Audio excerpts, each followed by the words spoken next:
Welcome and hello. This is a video tutorial in WRIMS, and in this lesson, I'm going to talk about linear programming.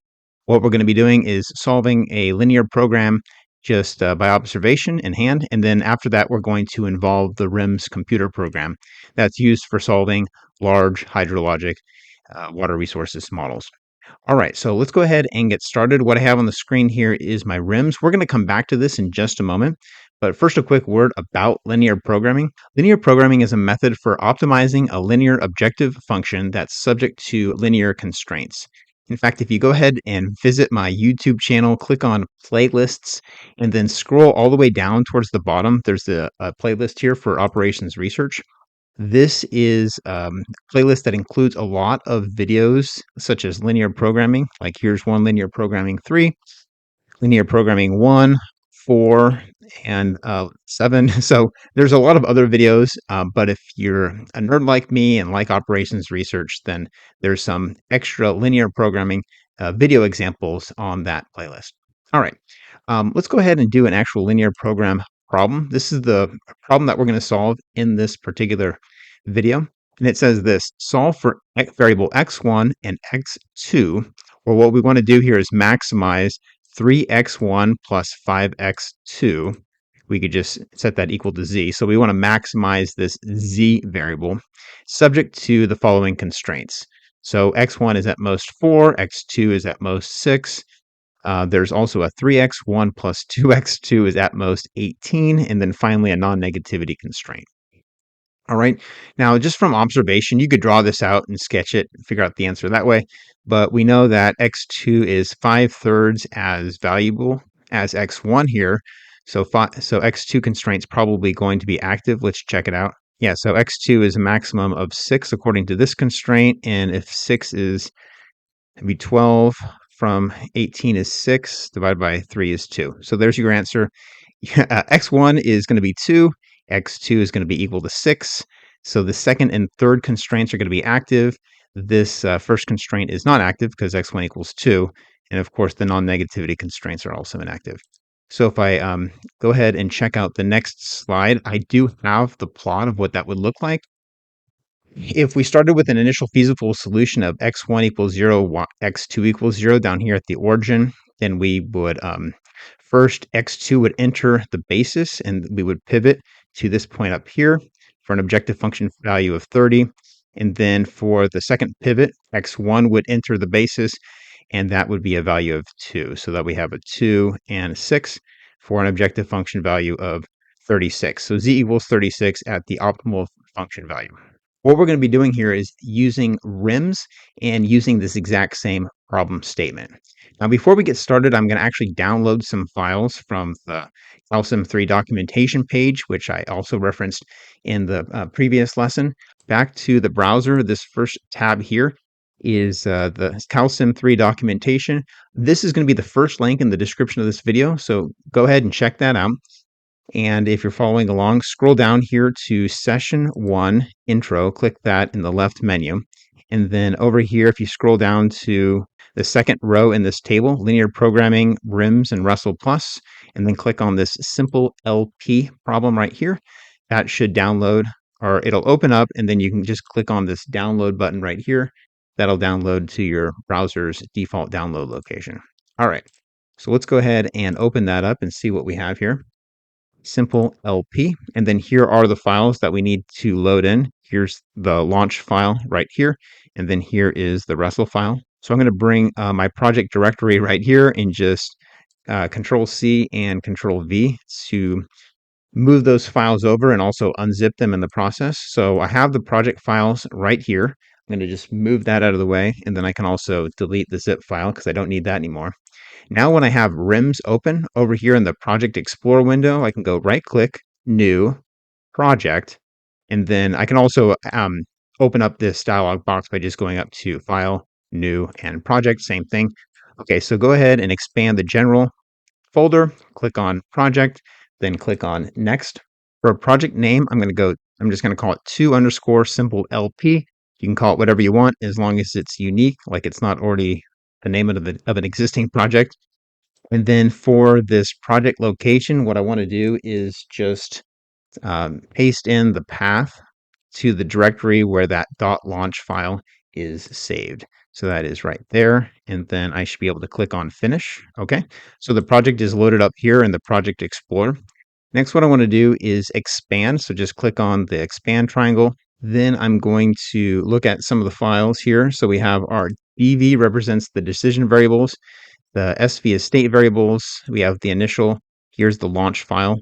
I'm going to click on the project folder here and actually right click, then come down to run as, and then run configurations. Okay.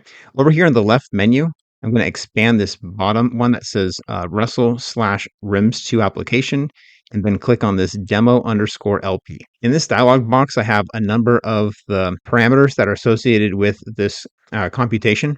So for instance, this is a relative link here. The main RESL file is .WRSL. So in reference to the project directory, this is the file that we're going to be running, the main engine, and then we have the dvar, svar, and initial files. So our results should be written to the dvar files, DSS file.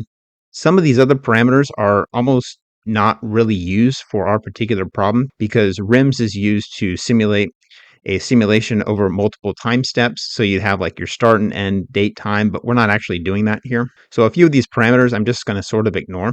But what I do want to do is check out this file right here. This is sort of the instructions or the primary script for the simulation as I understand it. So here is the project directory once again. And then right here, simple LP problem RESL. I'm going to open that up. And then here is that file. What we have at the top is all comment. So this is basically the problem statement. Once again, we're going to maximize this function. So we're going to be solving for x1 and x2. Those are our decision variables. These are the constraints right here. I'm pretty sure these are supposed to be less than or equal to and less than or greater than in those cases. This is also a comment right here, but then line 18 is where we're actually going to start the instructions. So if you're unfamiliar with the RESL Plus programming language that's built for RIMS, then I would definitely recommend downloading the RESL Plus language guide, which you can get if you just go back to this webpage here. So yeah, session 1 is already selected, and then click on supplemental readings. And then this second link right here, RESL Plus language reference, go ahead and download that. So you can just click here, click on download. I've already downloaded it, but here it is. It opened up in my browser, but it also downloaded, so that's fine. And what you'll find in that language reference is a number of the instructions. The first statement here is the sequence statement. It tells us that it defines the order of optional conditions and so on. The name of the first sequence is called cycle 1, which is right here. Required parameters is the model name and then the order. So the model name needs to be a unique string. The order needs to be a unique integer. I think it needs to be positive, which is a little bit trivial in our case because we only have one sequence. So if you had multiple sequences, then the name and the order would be important, which is why in this example here, we have 4 sequences, cycle 1 through 4, and they each have a unique order number. So 1, 2, 3, and 4, they all have a model name, and then there's also a couple other optional parameters. All right, next down is the model. The model name is called demo_LP, and then here are the commands within that model. The model construct defines what runs in the model, including include statements, time series input declarations, state variable declarations, decision variable declarations, alias variable declarations, goal statements, and objective function statements. So what we have here is we're first defining our 2 decision variables, which is x1 and x2. And you can see that we already set the lower and upper bound to 0 and 4, and that takes care of our constraints 4 and 1 respectively. And then our x2 variable ranges between 0 and 6. That takes care of our constraints 5 and 2 respectively. And when I say 5 and 2, I'm referring to this one and this one right here. Now the units right here are set to CFS, which is really not something we're paying attention to. We just want to know what the number is for x1 and x2. We're not necessarily dealing with cubic feet per second. Next up is the goal statement. This defines the third constraint number 3, where we have 3 times x1 plus 2 times x2 is at most 18. It should probably be an at most symbol here. And then finally, the objective function, we're defining that with the variable string 8 obj. And then this is how that's handled, where we have the variable, comma, and then the leading coefficient.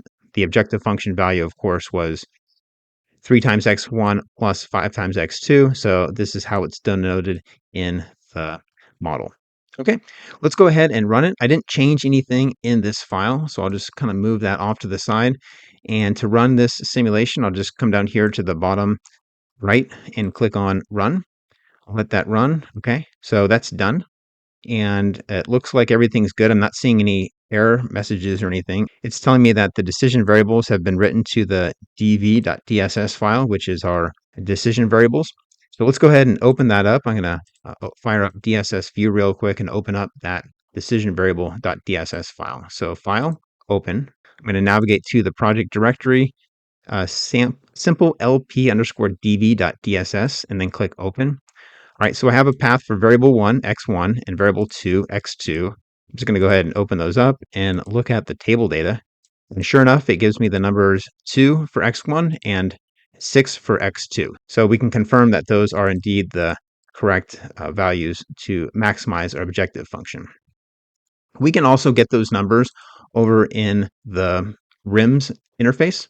What I'm going to do is come up here to the project to simple LP, and then just below that, I have a folder for equals ILP equals. I'm going to expand that. And then in here, it says expand the study.config. Okay, next I'm going to expand dvar, so for decision variables. And then I believe these are the two paths, similar to the two paths in the DSS file. I'll just go ahead and click on the first one here. And it tells me I need to refresh. So just go ahead and right click and refresh if that happens to you. And then let's see, I think I need to scroll to the right here. Yeah, 2 and 6. I'm going to make this display a little bit wider. Okay, so now I can see x1 and x2. The values are 2 and 6. Now, I think the second one is for November 1st. Yeah, so it's basically the same thing. These are the optimal values for the decision variables. And then we can also get the optimal value. So just above it, C Plex LP, and then just double click on one of these. Okay, I have to right click and refresh again. So refresh and boom. This actually sort of does a review. It's telling me the objective function is to maximize this right here. Here are the constraints. Here are the bounds. And then at the very bottom, we have an objective function value of 36. This same objective function value is standalone by itself further down in note cbc obj.long, I believe. Okay, sorry, refresh, boom, and here we go, 36.0.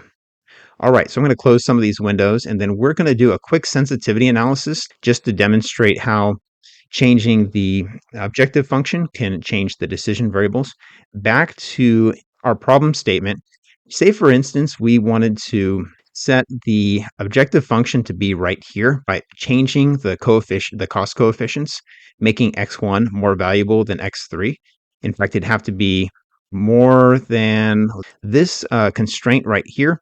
This line is represented by this constraint here, which tells me that x1 would have to be 3/2 more valuable or larger coefficients than x2.